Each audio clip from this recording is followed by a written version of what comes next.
Welcome back. మీ అంత అదృష్టవంతులు ఎవరూ లేరు. మీకు లాటరీ తగిలింది, 2 లక్షల రూపాయలు పలానా అకౌంట్లో వేయండి, 10 లక్షల రూపాయలు మీ చేతికి అందుతాయి. నేను అమెరికాలో ఉంటున్నాను, మిమ్మల్ని బాగా ఇష్టపడుతున్నాను, పెళ్లి చేసుకోవాలనుకుంటున్నాను, 5 కిలోల బంగారం పంపిస్తున్నాను. మాకు తెలిసిన వాళ్ళు ఎవరు నమ్మడానికి వీలు లేదు, మీ పట్ల నాకు నమ్మకం కుదిరింది. మీ బయోడేటా చూసిన తర్వాత 5 కిలోల బంగారం తీసుకోవాలంటే ట్యాక్స్ 50 లక్షలు కట్టాల్సి ఉంటుంది, పలానా అకౌంట్లో వేయండి. మీరు ఒక వజ్రాల హారం లక్కీ లాటరీలో తగిలింది, 20 లక్షలు ట్యాక్స్ అవుతుంది. ఆ మినిమం అమౌంట్ కట్టి ఆ విలువైన వజ్రాల హారాన్ని తీసుకెళ్ళండి. ఇవన్నీ ఆన్లైన్లో లైన్గా జరుగుతున్న మోసాలు. ఈ మోసాల నుంచి దూరంగా ఉండాలంటే, ఈ మోసాల బారిన మనం పడకూడదంటే, ఒకవేళ పడిన వాళ్ళు కూడా బయట పడాలంటే ఏం చేయాలి, దానిపైన మనం చర్చ చేద్దాం. చర్చలో పాల్గొనేందుకు retired DG, prisons DG Gopinath Reddy గారు, అదేవిధంగా ఐటీ రంగ నిపుణులు శ్రీకాంత్ గారు, ఇద్దరికి నమస్తే అండి.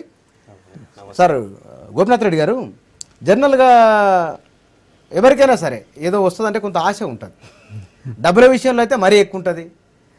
మనం పెడుతున్నది 10 రూపాయలు అయితే కనుక మనకు 100 రూపాయలు వస్తుంటే ఎవరైనా బాగానే ఉంటుంది అనుకుంటాం కదా.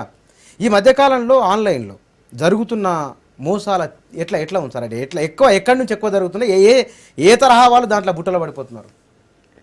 ఇది ఎక్కువగా చదువుకున్న వాళ్ళు మాత్రమే ఇరుక్కుపోతున్నారు. విజయవాడలో నాకు తెలిసి ఒక కేసు జరిగింది. అంటే ఆ అమ్మాయి తండ్రి నాకు లెక్చరర్, మా గురువు. వారి అమ్మాయి ఒకరోజు వాళ్ళ నాన్నకు తెలియజేసింది, నేను 10 లక్షల రూపాయలు డబ్బు కట్టాను, నాకు 10 కోట్లు వచ్చినట్టుగా వాళ్ళు మెసేజ్ ఇచ్చారని. తర్వాత దానిపైన అంటే దాదాపు ఇది 6 సంవత్సరాల క్రితం జరిగింది. సరే కట్టారు, ట్రేస్ చేయడం మొదలుపెట్టి రాజస్థాన్ వరకు వెళ్ళింది. అది రాజస్థాన్, ఎక్కడ విజయవాడ, ఎక్కడ రాజస్థాన్. ఈ అమ్మాయికి ఎంతగా ఆశ పెట్టారంటే, వచ్చేస్తుంది, తొందరలో వస్తుంది మీకు, ఇది అమెరికా నుంచి వస్తూ ఉంది అని మొదలుపెట్టారు. తర్వాత చివరికి పరిస్థితి ఏంటంటే, అమ్మాయికి దమ్డి రాకపోవడం, దాంతోపాటు సమస్యలు మొదలయ్యాయి. ఎందుకంటే అప్పులు చేసింది అమ్మాయి, అప్పులు చేసి కుప్పల్లాగా తయారయ్యాయి. ఇంట్లో భర్త కూడా ఆమెకి చాలా సహకరించాడు ముందు, తర్వాత ఆమెను చూస్తే అసహించుకుని మొదలుపెట్టాడు. అంటే ఎందుకు చెప్తున్నానంటే, చాలామంది చదువుకున్న వాళ్ళే ఈ బుట్టలో పడిపోతారు. ఇప్పుడు ఏదైనా ఇటువంటి వచ్చినప్పుడు దగ్గర వాళ్ళని కూడా కన్సల్ట్ చేయరు, మినిమం అడగరు. ఎందుకంటే ఇది నా ఒక్కడికి వచ్చింది కదా, 10 మంది తెలిస్తే రేపు పొద్దున్న సమస్య పెద్దది అవుతుందో, లేదా నాకు రాకుండా పోతుందో ఆశ. అంటే దురాశ అనమాట ఇది. ఈ దురాశ నుంచి మనిషి దూరంగా ఉంటే చాలా మంచిది. సెల్ ఫోన్లో నాకు కూడా ఈ మధ్య 4 మెసేజ్లు వచ్చాయి. మీకు కూడా వస్తాయి? నాకు వస్తాయి. వాడికి ఎట్లా తెలుస్తుంది నేను పోలీస్ ఆఫీసర్గా పనిచేశానని? తెలియదు కదండి. అందువల్ల నన్ను కూడా అంటే అతనికి చూపించాను, సార్ మరి దీన్ని డబ్బు కట్టేస్తే వచ్చేస్తుందని అని అడిగాడు అమాయకుడు. అంటే ఇది ఈ మధ్య మరీ ఎక్కువైందండి. నైజీరియన్ అఫెన్సెస్ అని కొన్ని ఉండేవి, కానీ వాళ్ళకన్నా మించిపోయారు కొన్ని చోట్ల. దీని వెనక నా వ్యూ ఏంటంటే, ఎక్కువ మంది మన వాళ్ళే ఉంటారు, లేదా ఇటాలియన్స్ ఉంటారు, ఇండియన్స్ లేదా ఇటాలియన్. అంటే ఈ దురాశ నుంచి దూరంగా ఉంటే అందరికీ మంచిది. ఈ సెల్ ఫోన్ ఎక్కువగా వాడే వాళ్ళకు ఇది అవకాశం ఉంది, అంటే అందులో ఇరుక్కుపోవడానికి. సెల్ ఫోన్ వాడేవాళ్ళు. సార్, దీంట్లో ఉదాహరణకు నా మొబైల్ ఉందండి, మీకు ఫలానా షాప్లో ఒక బంగారు బ్రాస్లెట్ వచ్చిందండి, అది దాని ఖరీదు బయట కొంటే కనుక 20 లక్షలు ఉంటుంది, కానీ మీ వరకు 5 లక్షలకే మెసేజ్ వచ్చింది అనుకోండి. ఇది నేను మోసపోతున్నాను అనే విషయాన్ని ఎట్లా గుర్తించాలి? చదువుకున్న వాళ్ళైనా చదువుకునే వాళ్ళైనా. మోసపోతున్నానంటే మీకు వాడు ఎవడో ఇచ్చాడంటే, అది ఎక్కడో ఢిల్లీలో ఉందండి, దాని అర్థం ఏంటండి? హైదరాబాద్లో ఉంటే మీరు కనుక్కుంటారు వెళ్ళి ఎక్కడుంది ఈ షాపు అని. కానీ ఢిల్లీ షాపు, లేకపోతే ఏ బెంగళూరు షాపు, లేకపోతే ఇంకెక్కడ కలకటాలో షాపు అని చెప్తే, అరే దూరంగా లేదు కదా, మన దగ్గరే, హైదరాబాద్ నుంచి ఇంత 2 గంటల సేపు మనం ఢిల్లీకి ప్రయాణం చేయొచ్చు, ఢిల్లీలో మనం ఈ నగ తీసుకోవచ్చు అని ఆశ. అసలు మనకు లాటరీ తగలడం, మనం డబ్బు కట్టామా లాటరీ తగలడానికి? లేదు. లేదా అఫీషియల్గా మనకి ఏదైనా వాళ్ళు ఏమైనా కమ్యూనికేట్ చేశారా ఇట్లా మీకు లాటరీ? అంటే ముఖ్యంగా వీటి నుంచి దూరంగా ఉండాలి. ఇది మోసము చేయడానికి ఒక మార్గము అని ప్రతి ఒక్కరు రియలైజ్ కావాలి, అప్పుడు ఈ సమస్య రాదండి. కానీ ఇప్పుడు ఉదాహరణకండి అమౌంట్ పలానా బ్యాంకులో ఏమంటారు కదా, బ్యాంకులో ఎవరిదో ఒకరితో XYZ అకౌంట్ నెంబర్ అయితే ఉండాలిగా. ఉంటుందండి. ఆ 5 లక్షలు 10 లక్షలు ఇప్పటికే మన షో చూస్తున్న వాళ్ళు కొంతమంది ఉండొచ్చునేమో బాధితులు, విక్టిమ్స్. వాళ్ళ అకౌంట్లో 5 లక్షలు 10 లక్షలు, తాజాగా ఒక డాక్టర్ 48 లక్షలు ఇచ్చినారు ఒక అకౌంట్లో 20 గంటల కింద. నేను ఒప్పుకుంటున్నాను. ఆ అకౌంట్ను మనం ట్రేస్ చేయడానికి వీల్లేదా? అవకాశం చేయొచ్చండి, కానీ అక్కడ ఎవరి పేరుతో ఓపెన్ అయి ఉంటుంది, అది వెంటనే క్లోజ్ చేసేస్తారు. అంటే ఇప్పుడు మీరు వేసిన 5 లక్షలు నాకు కన్ఫర్మేషన్ వస్తుంది, నేను వెళ్ళి అక్కడ తీసేసుకుంటాను. ఇంక మిగిలింది ఏమిటి? 200, 300, 400, 500 ఉంటుంది. అదేంటి? అకౌంట్ ఓపెన్ చేయడానికి వేసిన డబ్బు.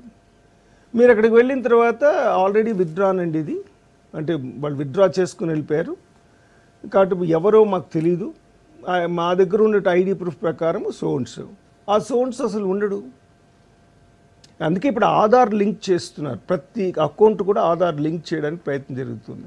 చాలామంది ఆధార్ అంటే అవసరం లేదనుకుంటున్నారు. ఆధార్ తీసుకోవాలి, ఆధార్ తీసుకుని ఆధార్ చూపించి దీనివల్ల మనకి చాలా ప్రయోజనం అండి. ఆధార్ ట్రేస్ అవుతున్నాయి, ఏమన్నా కేసులు ట్రేస్ అవుతున్నాయి కానీ బట్ అక్కడికి అకౌంట్లో క్లోజ్ చేసిన తర్వాత ఇంకేం ట్రేస్ అవుతుందండి? వేరే వేరే ఫోన్ కాల్స్ ఉంటాయి, ఆ ఫోన్ కాల్స్ ట్రై చేస్తున్నారు కదా, పోలీసులు ఏమీ నిర్వీర్యం కాలేదు ఇంకా. ఇదేంటి సైబర్ క్రైమ్ చాలా పెక్యులర్గా ఉంటుందండి. సైబర్ క్రైమ్ అంటే ఇప్పుడు అన్నోన్ పర్సన్తో మొదలు పెట్టాలి మనం, అది కనిపెట్టాలంటే చాలా సమస్యలు ఉన్నాయి అందులో. కాబట్టి ప్రతి ఒక్కరు నేర్చుకోవాల్సింది, ముందు నేను ఎందుకు మోసపోవాలి నేర్చుకోవాలి. అత్యాశ ఉండకూడదు, దురాశ ఉండకూడదు, ఆశ లేకుండా ఉంటాడా? ఆశ లేకుండా ఉండడు ఎవడు కూడా. కానీ ఆశ ఒక సరిహద్దు పెట్టుకొని దాన్ని నిలుపుకుంటే సరిపోతుంది. ఇప్పుడు నాకేదో ఒక పెద్ద ఉద్యోగం ఇచ్చినట్టుగా ఆయన ఒక ఆర్డర్ పంపించాడు అనుకుందాం అనుకోండి, నేను వెళ్ళి అక్కడ పోయి చేరిపోవడం ఏంటి? ఇప్పుడు అదే కదా, అవి కూడా జరుగుతున్నాయి. కొంతమంది పోలీస్ ఆఫీసర్ సిగ్నేచర్లు పెట్టి కూడా అపాయింట్మెంట్ ఆర్డర్స్ ఇచ్చిన వాళ్ళు ఉన్నారు. అంటే మనిషి ఏంటంటే నేను అప్లికేషన్ పెట్టుకోలేదు, నాకు ఎలా ఉద్యోగం వస్తుంది? కానీ కొందరు ఎమ్మెల్యేలు మంత్రులు ఇట్లా మోసపోయిన వాళ్ళు ఉన్నారు. నేను కాదని చెప్పలేదు, వాళ్ళు ఎంబడి ఒక సిస్టమ్ ఉంటుంది కదా, వాళ్ళు గుర్తించలేకపోతున్నారు. ఇప్పుడు ఒకటండి, నాకు ఎక్కువైపోయిన ఆశని నేనేం చేయాలా? ఏదో ఒక మార్గం దాన్ని వెనక్కి పంపించాలా? ఈ మార్గాలతోనే నాశనం అయిపోతున్నారు. సెల్ ఫోనే కాదు, మీకు ఈమెయిల్స్ ద్వారా కొంతమంది వెబ్సైట్ బ్రహ్మాండంగా ఓపెన్ చేసి అందులో ఇండికేట్ చేస్తూ చాలా జరుగుతున్నాయండి. ఎంత నష్టపోతున్నారంటే మనం ఊహించలేని నష్టాలు భరిస్తున్నారు కొంతమంది. ఎవరికి తెలియకుండా వాళ్ళ అకౌంట్ నుంచి ట్రాన్స్ఫర్ చేయడము, ఇవన్నీ కామన్ అయిపోతుంది. అందులో ఇప్పుడు ఏంటి, మన పోలీస్ యంత్రాంగం ఎక్కువగా లా అండ్ ఆర్డర్ పైన కాన్సన్ట్రేట్ చేయాల్సి వస్తుంది. దీనికి ఒక ఎక్స్క్లూజివ్నెస్ ఉండాలి. ఆ బ్రాంచెస్ ఉండేది చాలా తక్కువ, ఏదో పట్టణాల్లో పెట్టారు, కానీ వాళ్ళు ఎక్స్పర్టైజ్ రావాలి. ఎక్స్పర్టైజ్ రావాలని 1 రోజు 2 రోజులు కుదరదండి. ఒకప్పుడు ఎక్స్పర్టైజ్ అనేది చాలా తక్కువ. కానీ ఇంతకుముందు ఫలానా దగ్గర సైకిల్ దొంగతనం ఏందని వచ్చేది, జర్నల్గా వచ్చేవి. కానీ మనిషి కనపడాడు, చేతులు డబ్బులు ముట్టుకునేది లేదు, లక్షల కోట్లు వెళ్ళిపోతూనే ఉన్నాయి. దీని మీద ప్రజలకు అంటే కొంత ఒక అవగాహన రావాలంటే, లేదా వారికి తెలియాలంటే ఏం చేయాలి? ప్రజలకు అవగాహన రావాలంటే ఒక్కటేనండి, మీరు ఎవరినో ఒకరిని అడగాల, ఇది నిజంగా వచ్చి ఉంటుందా, ఈ లాటరీ పేరుతో ఎక్కడైనా ఉందా అని అడగరు. ఇదేదో వచ్చింది, నాకు మాత్రం వచ్చింది, ఇంకెవడికి రాలేదు కాబట్టి ఎవడికి చెప్తే మళ్ళీ ఎవడికి ఏం పంచుకోవాలనో ఇలాంటి ఆలోచనలు వస్తాయండి. మునిగితే నేను తేలితే నేనే అని అనుకుంటా అని తర్వాత వాళ్ళు బాధపడుతూ మనకు సమస్యలు సృష్టించుకుంటారు. ఓకే శ్రీకాంత్ గారు, చాలామందికి వాళ్ళ ఫేస్బుక్ లేకపోతే కనుక సోషల్ మీడియా అకౌంట్లో ఈమెయిల్ ఏదో రకరకాల అవి ఉంటాయి. అవి వాళ్ళ కొన్ని మెయిల్స్ వస్తుంటాయి, యువర్ లక్కీ ఫెలో, నీ అంత అదృష్టవంతుడు ఎవడు లేనలేడు భూమి మీద, మొత్తం సర్వసంపద మొత్తం నీ దగ్గరికి వచ్చింది, కాకపోతే ఇంత అమౌంట్ నీది కాదనుకో అని చెప్తారు కదా. ఆ మెయిల్స్ను మనం పొరపాటున అట్లా క్లిక్ చేస్తాం, వాటిని అది యాక్సెప్ట్ అయిపోతుంది, మన డేటా అంతా పోతుంది కదా. ఈ విషయంలో ఎట్లా జాగ్రత్తలు తీసుకోవాలి, మనం ఎట్లా గుర్తుపట్టాలి ఇది పలానా మెయిల్ డేంజర్ మెయిల్ అని ఎట్లా గుర్తుపట్టాలి? ఫస్ట్ నేను చెప్పే స్టేట్మెంట్ ఏంటంటే, nothing is free in this world. ఎవరు మనకు ఫ్రీగా ఏమి ఇవ్వరు. So don't expect anything. మీకు రకరకాలుగా లైక్ ఈమెయిల్స్ వస్తాయి, మెసేజెస్ వస్తాయి. సో ఈమెయిల్స్ అనేవి మీకు ర్యాండమ్గా వస్తాయి. సో మీకు ఈమెయిల్ వస్తుంది, అలాంటి దాన్ని అవాయిడ్ చేయండి. మీరు అలాంటి దాన్ని అవాయిడ్ చేయండి.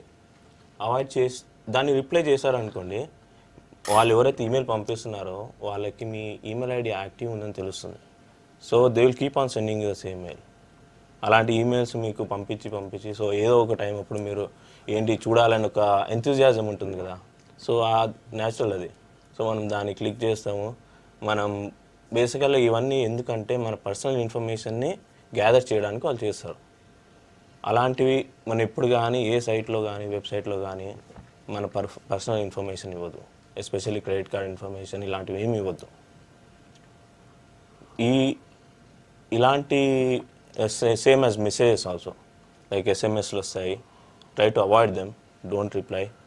మీకు ఒక చిన్న టిప్ ఏంటంటే, సపోజ్ మీకు ఒక ఈమెయిల్ వచ్చింది, దాన్ని గూగుల్ అని ఉంటుంది, గూగుల్లో సెర్చ్ చేసామనుకోండి, చాలామంది రివ్యూస్ రాస్తారు. ఎలా అంటే okay this is fraud email, this is fraud number అని. సో అలాంటి మీరు ఒక గ్రౌండ్ వర్క్ చేసుకోండి. Plus try to talk to the people, జనాలతో మాట్లాడండి.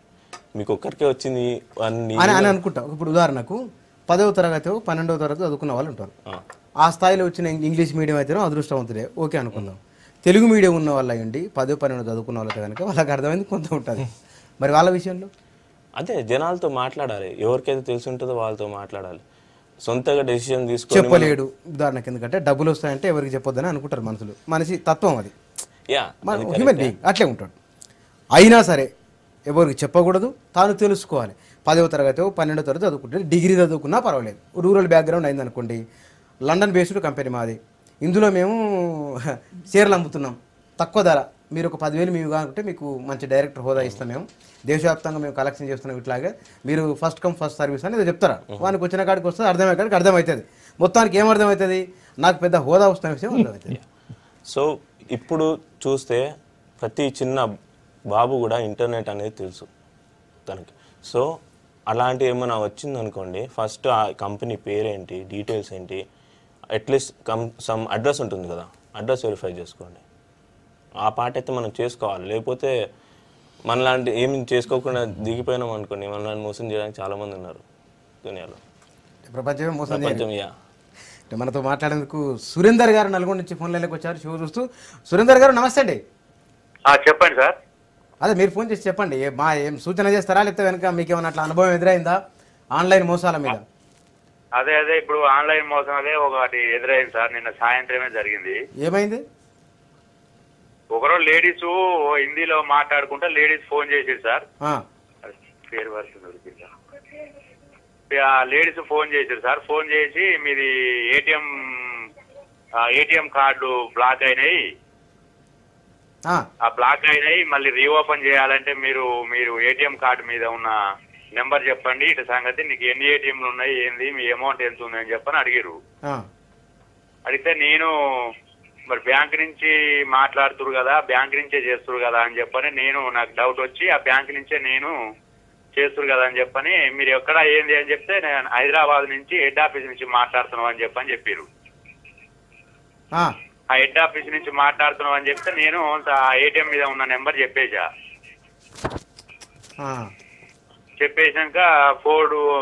4, 5, 6 సారి మెసేజ్లు వచ్చినాయి.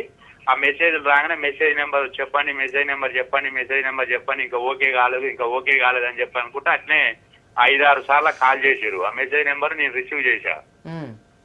ఆ రిసీవ్ చేసినాక నైట్ 7 o'clock లాస్ట్ కాల్ వచ్చింది. ఉదయం మళ్ళీ కాల్ చేశారు. మళ్ళీ కాల్ చేసి మళ్ళీ నేను ఎస్బిహెచ్ బ్యాంకు పోయి బ్యాంక్ నుంచి అమౌంట్ చూసుకుందామని పోయే వరకు అమౌంట్ అసలు 10,000 లేవు, డబ్బులు లేవు, వెళ్ళిపోయినాయి డైరెక్ట్. ఈ మోసం జరిగింది సార్. రైట్, ఓకే అండి సురేందర్ గారు. సార్ ఎట్లా గుర్తుపట్టు పాప ఆయన గుర్తుపట్టడం అంటే బహుశా సురేంద్ర ఏమనుకుంటాడంటే నిజమే అనుకుంటాడు. ఆ లోకల్ ఎస్బిహెచ్ని కాంటాక్ట్ చేయొచ్చు మనం, తనకి ఏ ఏటీఎం ఉందో లోకల్ ఎస్బిహెచ్, ఎందుకంటే కార్డు తన దగ్గర ఉంది, కార్డు నెంబర్ వాళ్ళు అడిగినా కూడా మనం ఎందుకు నమ్మాలి? వెంటనే తన ఎస్బిహెచ్ మేనేజర్కో లేదా ఫోన్ చేయొచ్చు, లేదా తనే పర్సనల్గా వెళ్ళి ఒకసారి మాట్లాడి ఉంటే ఈ అనుమానం తీర్చుకోండి. బ్యాంకు వాళ్ళు కూడా అంత ఈజీగా చెప్పారు కదా సార్. అట్లేం లేదండి, నాది స్టక్అప్ అయింది అని అంటున్నారు, లేదు తన కార్డు తీసుకెళ్ళి ఏటీఎంలో పెట్టి ఒకసారి చెకప్ చేసుకుంటే అయిపోయేది కదా. ఇప్పుడు వీళ్ళు ఏం చేస్తున్నారంటే ఇందులో ఏదో ఉంది అని నమ్ముతున్నారు. ఇప్పుడు మనకు ఆన్లైన్లో మాట్లాడినా కూడా మన డౌట్ పడాలా, బికాజ్ మన డబ్బు మనం కాపాడుకోవాలా, ఇతరుల డబ్బు మనం కాపాడాల్సిన అవసరం లేదు. ఎందుకంటే దాని సిస్టమ్స్లోనే చాలా ఫుల్ ప్రూఫ్గా తయారు చేశారు. కాబట్టి సురేందర్ హాయిగా వెళ్ళేసి పక్కన నల్గొండ ఏం పెద్ద ఊరా, పెద్ద చిన్న ఊరే కదా, వెళ్ళొచ్చును మాట్లాడొచ్చును, అయ్యా ఇట్లా నా కాల్ వచ్చింది మీరు ఒకసారి చెకప్ చేసి చెప్తారా, లేకపోతే ఆ ఏటీఎం నేను చెకప్ చేసి మళ్ళీ మీ దగ్గరికి వస్తానని చెప్పొచ్చు కదా. అంటే ఏ బ్యాంకులో అకౌంట్ ఉంటే వాళ్ళు వెంటనే ఆ బ్యాంకు ఫోన్ చేయడం ఉత్తమం, బెస్ట్ అండి. ఎస్. మనకు మహబూబ్ నగర్ నుంచి యూసుఫ్ గారు ఫోన్ లైన్లోకి వచ్చారు. యూసుఫ్ గారు నమస్తే అండి. నమస్తేనండి. మాట్లాడండి. మన డీజీ గారు ఉన్నారు, డీజీ గారు ఉన్నారు, ఒక ఐటీ ఎక్స్పర్ట్ ఉన్నారు. హలో నమస్కారం ఈజీ గారు. హలో చెప్పండి. ఏం లేదండి, మేము మహబూబ్ నగర్ నుండి మాట్లాడుతున్నాం. మాకు కూడా ఇలాంటి అనుభవం ఒకటి జరిగిందండి. ఏం లేదు, మాకు కాల్స్ వచ్చాయండి. కాల్స్ చేసి మీకు లాటరీ తగిలింది, ఎయిర్టెల్ రీఛార్జ్ మెనీలో అని చెప్పారు. ఓకే. అయితే మా దాంట్లో మా ఫ్యామిలీ మెంబర్తో చదువుకొని వాళ్ళు ఉన్నారు. దాని ద్వారా ఏమైందంటే వాళ్ళు ఫస్ట్ మీకు 50,000 కట్టాలని 50,000 కట్టించుకున్నారు. మీకు 20 lakhs లాటరీ తగ్గింది, 50,000 కడితే మిగతా 20 lakhs మీకు అకౌంట్ లో రావడం జరుగుతుందని చెప్పారు. మళ్ళీ మీ అకౌంట్ నెంబర్ తో సరిగ్గా లేవు అని చెప్పి మళ్ళీ ఒక 1,50,000 వేయించుకున్నారు. అయితే మాకు మళ్ళీ ఒక యాక్సిస్ బ్యాంక్ చెక్ కూడా పంపించడం జరిగిందండి. బై పోస్ట్ బై పోస్ట్ లో పంపించారండి.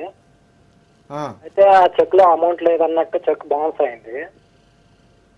వాళ్ళు 20 lakhs చెక్ పంపించారు, కానీ అకౌంట్ లో అమౌంట్ లేవడం వల్ల బౌన్స్ అవడం జరిగింది. అంటే మీకు 20 లక్షల చెక్ వచ్చిందా? మీకు అక్కడ నుంచి వచ్చిందండి, కానీ ఆ అకౌంట్ లో బ్యాలెన్స్ లేదు. ఇంకోటి ఏంటంటే ఆ చెక్ వచ్చింది కదా, మీకు ఇంకో కార్ కూడా వచ్చింది, దానికి 2 lakhs కట్టాలని 2 lakhs మొత్తం 4 lakhs కట్టించుకున్నారు. 4 lakhs మేము కట్టాం, కానీ ఇప్పుడు వాళ్ళు కాంట్రాక్ట్ లో లేరు, వాళ్ళ మొబైల్స్ కలవట్లేదు, ఏం లేదు. మీరు కంప్లైంట్ చేసారా లోకల్ పోలీస్కు? ఏం చేయలేదండి, ఇంకా మేము దాని ప్రాసెస్ లోనే ఉన్నాము. రీసెంట్లీ జరిగింది, 2 months అవుతుంది. ఒకసారి మన డీజీ గారు ఉన్నారు, మాట్లాడుతూ మీరు లైన్లో ఉండండి సార్. చెప్పండి సార్, ఆయన విన్నారు కదా. బాబు వెళ్ళేసి ఒక్కసారి పోలీస్ స్టేషన్ కంప్లైంట్ ఇవ్వండి. సైబర్ పోలీస్ స్టేషన్ ఉంటుంది, కొన్ని చోట్ల ఉండదు. మామూలు రెగ్యులర్ పోలీస్ స్టేషన్ పర్వాలేదు. ఒకసారి కలిసి వాళ్ళకి ఎక్స్ప్లెయిన్ చేసి మొత్తం రైటింగ్లో ఇవ్వండి. ఎఫ్ఐఆర్ రిజిస్టర్ అవుతుంది. ఎఫ్ఐఆర్ రిజిస్టర్ అయిన తర్వాత మన మిగతా విషయాలు వాళ్ళు చూసుకుంటారు. కాబట్టి మీరు ఎప్పుడెప్పుడు చెక్ మీరు వాళ్ళకి చెక్ పంపించారా, లేకపోతే ఇంకా వేరే విధంగా ట్రాన్స్ఫర్ అన్నీ మొత్తం డీటెయిల్గా ఇవ్వండి. అంటే రేపే కనిపెట్టేస్తారని మాత్రం నేను చెప్పలేను, కానీ అదృష్టం ఉండి మీరు రేపే కనపడవచ్చు. కానీ అదృష్టం లేకపోతే కొంచెం టైం పడుతుంది. కానీ దీన్ని ప్రివెంట్ చేయొచ్చు. ఫర్దర్గా మీలాంటి వాళ్ళు మోసం చేయకుండా అసలు వాడిని పట్టుకుంటే, సూత్రధారిని పట్టుకుంటే మనం వాళ్ళు తప్పకుండా శిక్ష పడడానికి ప్రయత్నం చేయొచ్చు. కొంచెం అటు దొరకడం అయితే ఖాయం, ఎప్పుడో ఒకటి దొరుకుతుందండి. ఇప్పుడు మీరు ఎంత పెద్ద క్రిమినల్ అయినా వేల మందిని ప్రాబ్లమ్స్ ఇచ్చినప్పుడు ఏదో ఒకరోజు దొరుకుతారు. మన పెద్దలు చెప్పారు కదా, 1000 గొడ్లు తిన్నటువంటి రాబందు ఏదో ఒక రోజు కిందకి రాలేకపోదు. కానీ ఈ లోపల నష్టాలు మాత్రం చాలా భరించాల్సి వస్తుంది. కాబట్టి అదేదో వెంటనే వెళ్ళి అతను కానీ ఇచ్చి ఉంటే పోలీస్ చాలా ఈజీగా అన్ని అకౌంట్స్ క్లోజ్ చేసేసాడు వాడు. దెన్ ఇంక మనం ఏ మార్గంలో కనిపెట్టడానికి వీళ్ళు లేకుండా సెల్ ఫోన్ అంతా కూడా వాళ్ళు దాంట్లో ఉన్నటువంటి చిప్ని తీసేస్తారు. ఇవన్నీ ఉంటుంది. వెంటనే అదే కానీ వెంటనే ఇచ్చి ఉంటే మనం ట్రాక్ చేసి ఉండొచ్చు. ఇమీడియట్గా ఇస్తే ఎప్పుడు కూడా అఫెన్స్ జరుగుతా ఉండేది మూసిపెట్టుకుని అది ఇది చూస్తే కన్నా వెంటనే కంప్లైంట్ ఇవ్వాలి. వేములవాడ నుంచి శ్రీనివాస్ గారు ఫోన్ లైన్లోకి వచ్చారు. శ్రీనివాస్ గారు నమస్తే అండి. నమస్తే అండి సార్, మాట్లాడండి. సార్, మనం ఇప్పుడు ఫ్లిప్కార్ట్ లో కానీ లేదంటే ఈబేలో, స్నాప్డీల్లో, అమెజాన్ లో మనం ఫోన్ బుక్ చేసినట్టయితే ఓకే, సో మనకు మనం అన్ని ఫీచర్స్ చూసి మనం బుక్ చేస్తాము ఫోన్. బట్ ఏంటంటే మనకు రిసీవ్ అయ్యేసరికి మాత్రం ఆ ఫీచర్స్ ఉండట్లేదు. మనం అది ఎలా ట్రై చేయగలుగుతామండి ఆన్లైన్లో? ఎస్ శ్రీకాంత్, ఆయన ఏమన్నా అంటే ఫ్లిప్కార్ట్లో ఏదో ఒక ఫోన్ కొన్నాడు. ఆయన ముందు బుక్ చేసినప్పుడు ఉన్న ఫీచర్స్ వేరే ఉంటాయి, తన చేతిలోకి ఫోన్ వచ్చిన తర్వాత ఫీచర్స్ మారిపోతున్నాయి. దీనికి ఎట్లా గుర్తుపట్టాలి, ఏం చేయాలి? బేసికల్గా మనం ఏదైనా ప్రోడక్ట్ కొనాలనుకుంటే ఫ్లిప్కార్ట్లో కానీ ఈబేలో కానీ, సో రేటింగ్స్ అని ఉంటాయి. సో ఒక ప్రోడక్ట్ రేటింగ్ అని ఉంటుంది. ఆ రేటింగ్ చూసి దానికి కరెక్ట్ ఉందా లేదా అని అవుట్ ఆఫ్ 10 సపోజ్ 8, 9 ఉంది అనుకోండి, అది గుడ్ రేటింగ్ అన్నట్టు. సో బేసికల్ అలా చూసుకొని తీసుకుంటే ఇలాంటి ఇన్సిడెంట్స్ కాకుండా చూసుకోవచ్చు బేసికల్గా అయితే. బాబు నేను ఒక మాట చెప్పనా, మీరు నిజంగా కొనుక్కోవాలంటే మీ ఊరు ఎక్కడ దగ్గర ఒక పట్టణం ఉంటే అక్కడ వెళ్ళి కొనుక్కోవచ్చు కదా. ఆ ఫ్లిప్కార్ట్ ఎందుకు కొనుక్కోవాలా అని నేను ఎవరినో తప్పు పట్టడం కాదు. మనకు ఓపిక లేనప్పుడు అమెరికా లాంటి ప్రాంతంలో అయితే చాలా కష్టం. మనకు కోరుకుని దొరకాలంటే చాలా కష్టం. ఇక్కడ అట్లా కాదు కదా. హైదరాబాద్ పక్కనే ఉంది, లేకపోతే ఇంకొక మంచి పట్టణం చూసుకుని వెళ్ళొచ్చు, కొనొచ్చు. ఎందుకు అంత ఓపిక లేనటువంటి జీవితం మనం గడపాలనా? మనం కోరుకున్నది మనం వెళ్ళి చూసుకొని, ఎస్ నా దగ్గర ఉన్న డబ్బు ఇది, ఇలాంటి మంచి వస్తువు నేను తీసుకోవాలనుకుని తీసుకుంటున్నాను, ఆ నిర్ణయం చేసుకొని చేయొచ్చు కదా. ఇప్పుడు చూడండి ఎంత టెన్షను, ఒక్కసారి ఆలోచించండి. ఇప్పుడు అక్కడ కరెస్పాండెన్స్ మొదలుపెట్టి, కరెస్పాండెన్స్ ఇప్పుడు ఒక 6 నెలలు పడుతుంది.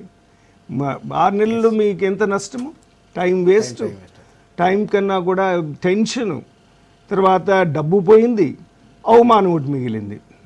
ఎందుకు అంటే నేను వాళ్ళ బిజినెస్ నేనేదో దెబ్బ కొట్టాలని మాట్లాడడం లేదు. కొంచెం ఓపిక పెట్టుకొని అవసరమైనటువంటి వస్తువును మనమే వెళ్ళి చూసుకొని తీసుకోవాలా.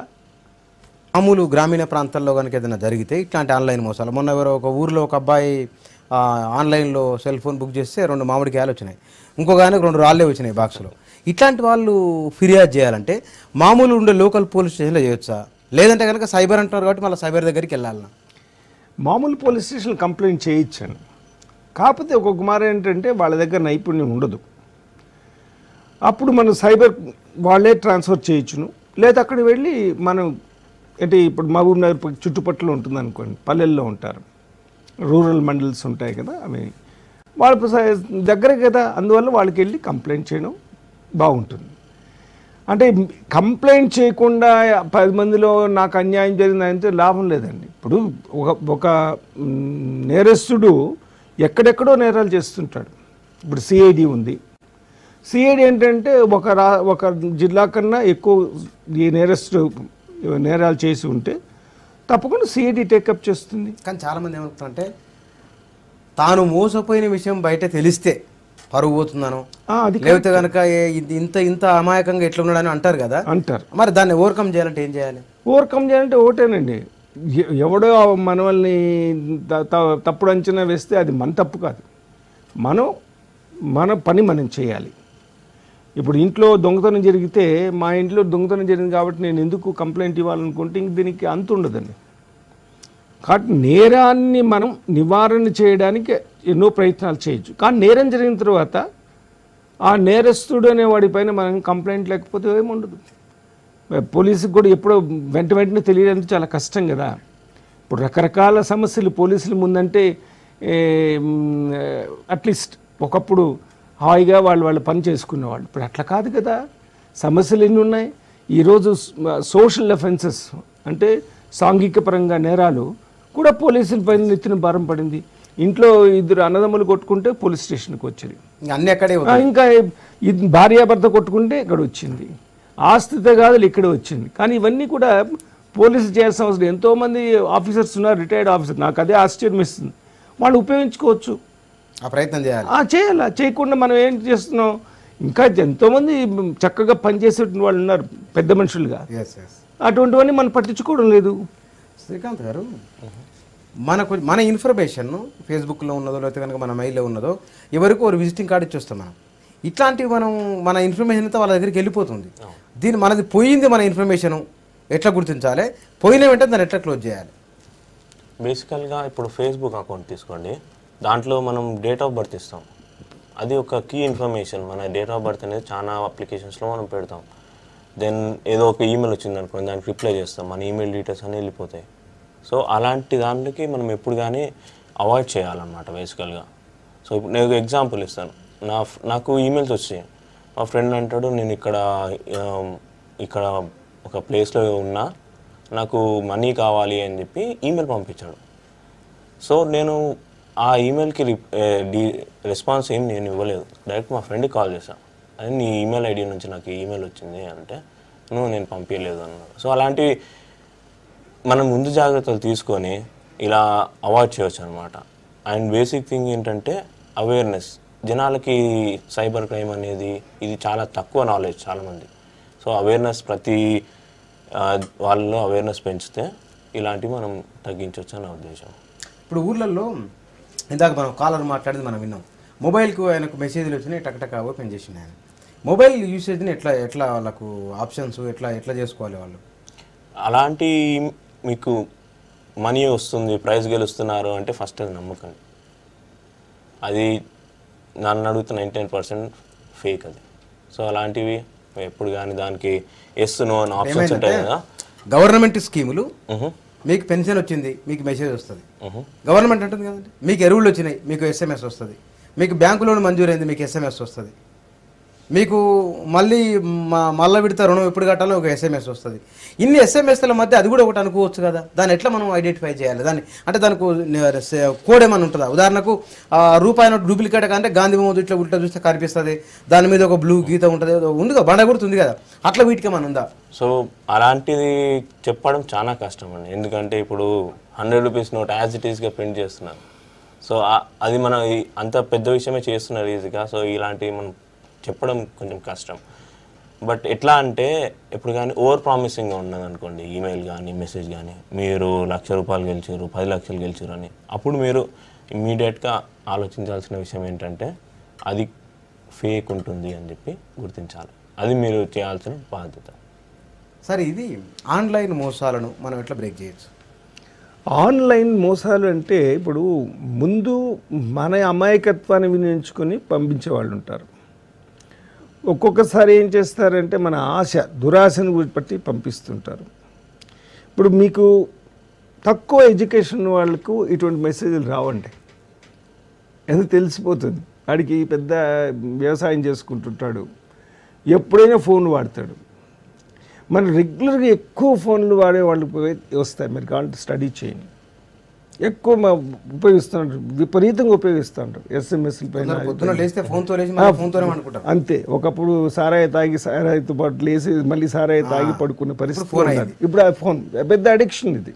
ఇప్పుడు నేను అనవసరంగా ఫోన్లు వాడినండి, నా బిల్ అంతా చేరి ₹400 ఉంటుంది నెలకంతా. అది కూడా దాంట్లో ఎక్కువగా నేను మాట్లాడేది ప్రజల గురించి, ప్రజల యొక్క సమస్య నా దృష్టికి వస్తే తీసుకెళ్ళి తప్పించి.